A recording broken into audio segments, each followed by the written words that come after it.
Selamat pagi, saya Rena dari kelas 12 MIPA.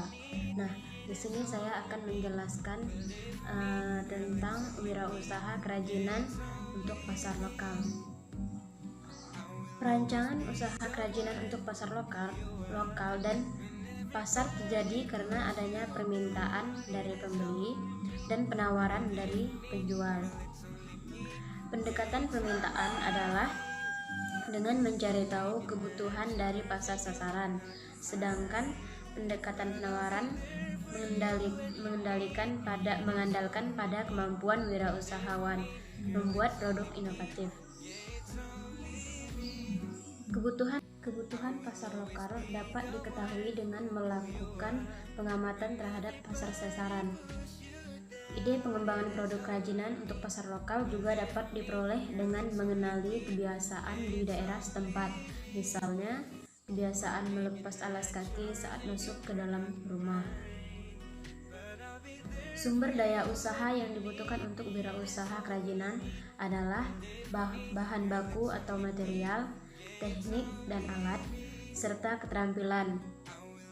Wirausaha kerajinan untuk pasar lokal dapat dimulai dengan melihat potensi bahan baku, potensi teknik, dan keterampilan yang ada di daerah tersebut.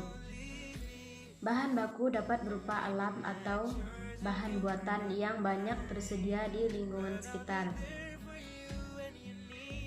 Bahan alam misalnya serat kapas, eceng gondok, tanah liat, kayu, rotan, bambu, kerang, dan tulang. Di sini ada juga bahan buatan yaitu seperti kain, plastik, kaca, dan karet.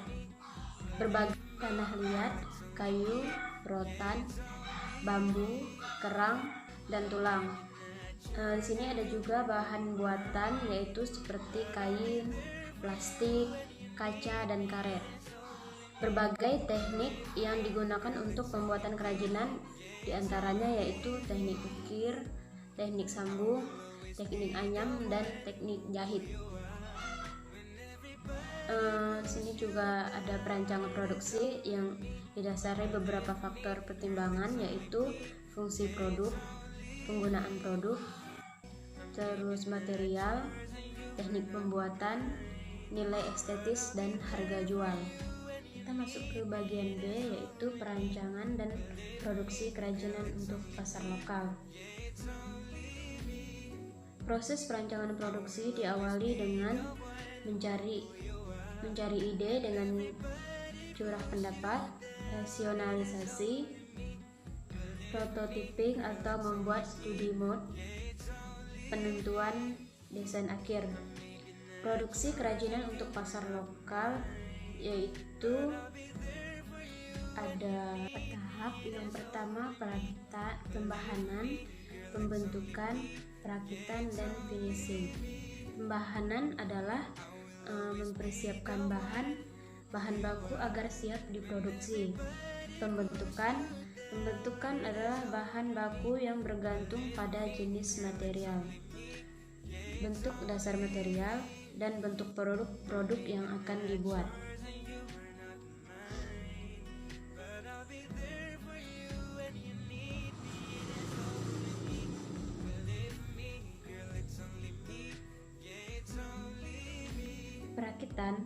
Perakitan dilakukan apabila produk yang dibuat terdiri atas beberapa bagian teknik sambung tertentu. Finishing, penghalusan atau pelapisan permukaan. Metode produksi dan keselamatan kerja. Produksi dapat dilakukan dengan dua metode, yaitu metode tradisional dan metode modern. Metode tradisional yaitu satu orang melakukan setiap dan keselamatan kerja. Produksi dapat dilakukan dengan dua metode, yaitu metode tradisional dan metode modern. Metode tradisional yaitu satu orang melakukan setiap tahapan produksi, sedangkan metode modern satu orang hanya melakukan satu tahapan produksi. Metode produksi dan keselamatan kerja. Kelancaran produksi juga ditentukan oleh cara kerja yang memperhatikan 3K, yaitu kesehatan dan keselamatan kerja. Upaya menjaga kesehatan dan keselamatan kerja dibuat berdasarkan bahan, alat, dan proses produksi yang digunakan. Kemasan sebagai bagian penting kerajinan untuk pasar lokal. Fungsi kemasan memiliki fungsi yaitu fungsi kemasan yang pertama melindungi produk dari debu dan kotoran, yang kedua memberikan kemudahan distribusi. Kemasan dibagi menjadi 3, yaitu kemasan primer, sekunder, dan kemasan tersier. Kemasan primer adalah kemasan yang melekat pada produk. Kemasan sekunder adalah kemasan yang berisi beberapa bagian kemasan primer.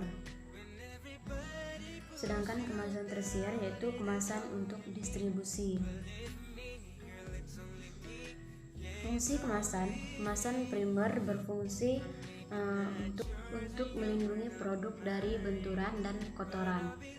2. Menampilkan daya tarik pada produk kerajinan. 3. Material kemasan untuk melindungi dari kotoran dapat berupa lembaran kertas atau plastik. Sedangkan kemasan tersier, fungsi kemasan tersier yaitu untuk memberikan kemudahan untuk distribusi dan produksi ke tempat penjual. Tidak semua produk kerajinan membutuhkan kemasan produk, namun setiap produk membutuhkan identitas.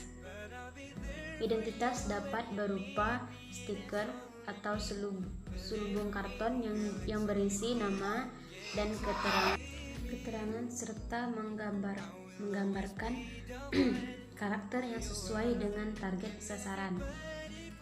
Pada produk fungsional dibutuhkan keterangan cara penggunaan produk.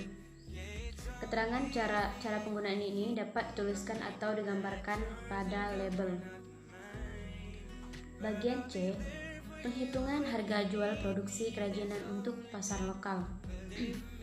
Harga jual produk adalah sejumlah harga yang diberikan kepada konsumen yang dihitung dari biaya produksi dan biaya lain di luar produksi seperti biaya distribusi dan promosi. Biaya produksi adalah biaya-biaya yang harus dikeluarkan untuk terjadinya produksi barang. Unsur biaya produksi adalah biaya bahan baku, biaya tenaga kerja, dan biaya overhead. Metode penghitungan harga pokok produksi dapat dibuat dengan 2 pendekatan, yaitu yang pertama full costing, yang kedua variable costing. Full costing yaitu pendekatan full costing memperhitungkan semua unsur biaya produksi, yaitu biaya bahan baku, biaya tenaga kerja produksi, biaya overhead atau tetap dan variabel. Biaya non-produksi seperti biaya pemasaran, administrasi, dan umum. Sedangkan variable costing yaitu pendekatan variable costing memisahkan biaya produksi yang berlaku variabel dengan biaya tetap. Biaya variabel terdiri dari biaya bahan baku, tenaga kerja, produksi, dan overhead variabel ditambah dengan biaya pemasaran variabel dan biaya umum variabel. Metode penetapan harga produksi secara teori dapat dilakukan dengan 3 pendekatan, yaitu yang pertama pendekatan permintaan dan penawaran, yang kedua yaitu pendekatan biaya, 3 pendekatan pasar. Bagian D, strategi pemasaran produk memanfaatkan bauran dari strategi 4P, yaitu produk, price, and promotion. Tujuan promosi yaitu untuk mengenalkan produk kepada calon pembeli dan membuat pembeli membeli produk.